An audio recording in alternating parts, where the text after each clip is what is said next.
تم اقرار کرتے ہو کہ اللہ تمہارا اور ہر چیز کا مالک ہے. اس کے کیا معنی؟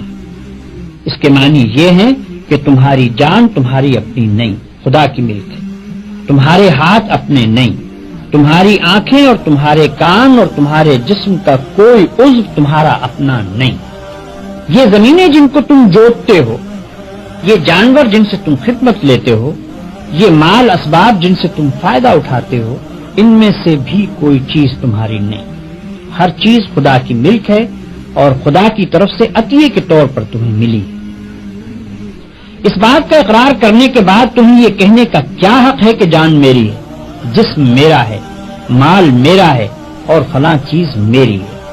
دوسرے کو مالک کہنا اور پھر اس کی چیز کو اپنی قرار دینا بالکل ایک لغو بات ہے.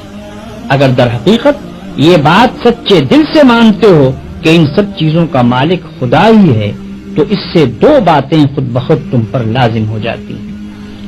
ایک یہ کہ جب مالک خدا ہے اور اس نے اپنی ملکیت امانت کے طور پر تمہارے حوالے کی ہے تو جس طرح مالک کہتا ہے اسی طرح ان چیزوں سے کام لینا چاہیے. اس کی مرضی کے خلاف ان سے کام لیتے ہو تو دھوکہ بازی کرتے ہو. تم اپنے ان ہاتھوں اور پاؤں کو بھی اس کی پسند کے خلاف ہلانے کا حق نہیں رکھتے. تم ان آنکھوں سے بھی اس کی مرضی کے خلاف دیکھنے کا کام نہیں لے سکتے. تم کو اس پیٹ میں بھی کوئی ایسی چیز ڈالنے کا حق نہیں ہے جو اس کی مرضی کے خلاف ہو. تمہیں ان زمینوں اور ان جائیدادوں پر بھی مالک کے منشا کے خلاف کوئی حق حاصل نہیں ہے. تمہاری بیویاں جن کو تم اپنی کہتے ہو اور تمہاری اولاد جن کو تم اپنی کہتے ہو، یہ بھی صرف اس لیے تمہاری ہیں کہ تمہارے مالک کی دی ہوئی ہے. لہذا تم کو ان سے بھی اپنی خواہش کے مطابق نہیں بلکہ مالک کے حکم کے مطابق ہی برتاؤ کرنا چاہیے. اگر اس کے خلاف کرو گے تو تمہاری حیثیت غاصب کی ہوگی.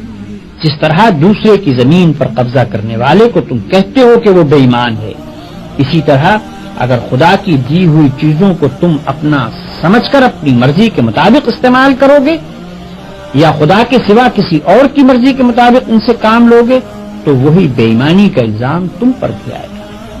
اگر مالک کی مرضی کے مطابق کام کرنے میں کوئی نقصان ہوتا ہے تو ہوا کرے. جان جاتی ہے تو جائے، ہاتھ پاؤں ٹوٹتے ہیں تو ٹوٹیں، اولاد کا نقصان ہوتا ہے تو ہو، مال و جائیداد برباد ہو تو ہوا کرے.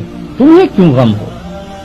جس کی چیز ہے وہی اگر نقصان پسند کرتا ہو تو اس کو حق ہے.